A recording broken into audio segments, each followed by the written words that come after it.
السلام علیکم ویورز، تو آج ہم جانیں گے سابقہ صدر جنرل پرویز مشرف کا دور اقتدار کیسا تھا۔ سابقہ army chief general Pervez Musharraf martial law لگانے کے بعد طویل عرصے تک اقتدار میں رہنے والے تیسرے آرمی چیف تھے۔ ان سے پہلے طویل عرصے تک اقتدار میں رہنے والوں میں جنرل ضیاء الحق اور جنرل ایوب خان سر فہرست رہے۔ جنرل پرویز مشرف کا طویل سفر کے بعد خود ساختہ جلا وطنی میں انتقال ہو گیا تھا۔ وہ لگ بھگ 8 برس سے پاکستان سے باہر تھے۔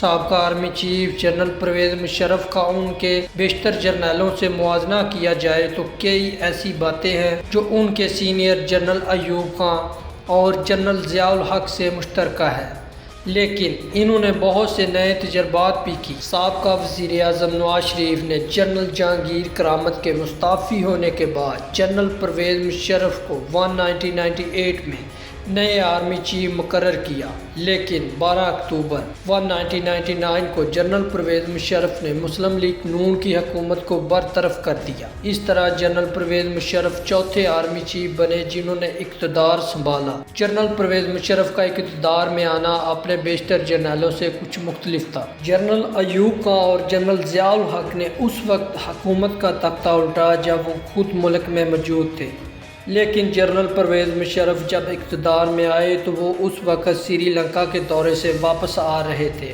جنرل پرویز مشرف نے جس دن غیر ملکی دورے سے واپس آنا تھا، اس روز نواز شریف نے انہیں برطرف کر کے ان کی جگہ نیا ISI کے سربراہ یعنی جنرل ضیاء الحق کو نیا آرمی چیف مقرر کیا، اور یہ فیصلہ اس قدر جلدی میں تھا کہ فوجیوں نے اس تبدیلی کو تسلیم نہیں کیا۔ سابقہ فوجی صدر پرویز مشرف نے بتایا کہ ان کا ہوائی جہاز 7:48 پر کراچی کے ہوائی اڈے پر اترا اور وہ اس چند منٹ پہلے یعنی 7:45 تک آپریشن مکمل ہو چکا تھا۔ جنرل پرویز مشرف نے اپنی تقدیر بھی اپنے خود ہاتھوں سے لکھی اور تمام ساتھیوں سے منظوری لی۔ رات 2:30 پر جب جنرل پرویز مشرف کو چیف ایگزیکٹو کی حیثیت سے سرکاری ٹی وی پر تقریر کرنی تھی تو ان کے پاس فوجی یونیفارم نہیں تھا، اور انہوں نے اپنے SHG کمانڈر کی جیکٹ پہنی جو کسی نہ کسی طرح پوری آ گئی،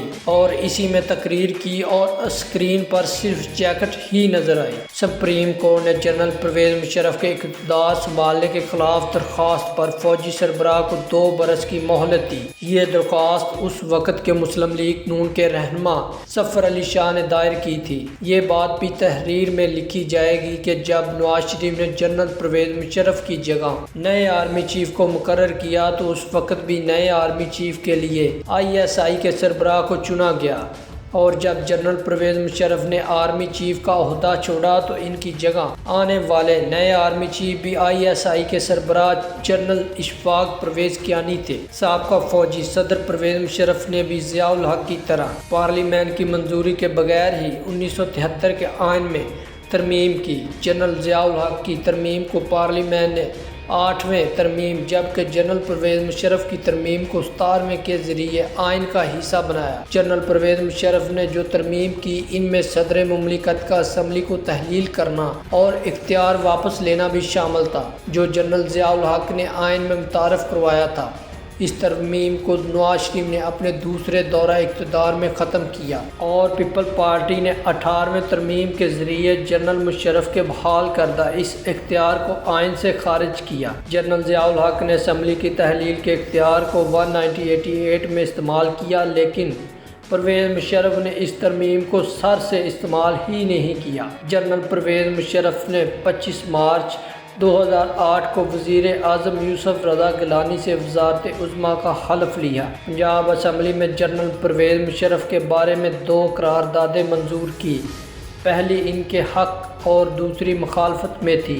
مسلم لیگ کاف نے اپنے اقتدار میں پنجاب اسمبلی میں جنرل مشرف کے حق میں قرارداد منظور کی، جس میں پرویز مشرف پر زور دیا گیا کہ وہ صدر مملکت اور آرمی چیف دونوں عہدے اپنے پاس رکھے۔ دوسری قرارداد پنجاب اسمبلی میں اس وقت پیش کی گئی جب 2008 کے انتخابات میں مسلم لیگ نون اور پیپل پارٹی نے مل کر حکومت قائم کی اور مطالبہ کیا کہ جنرل پرویز مشرف صدر مملکت کے عہدے پر رہنے کے لیے اپنی اکثریت کرے۔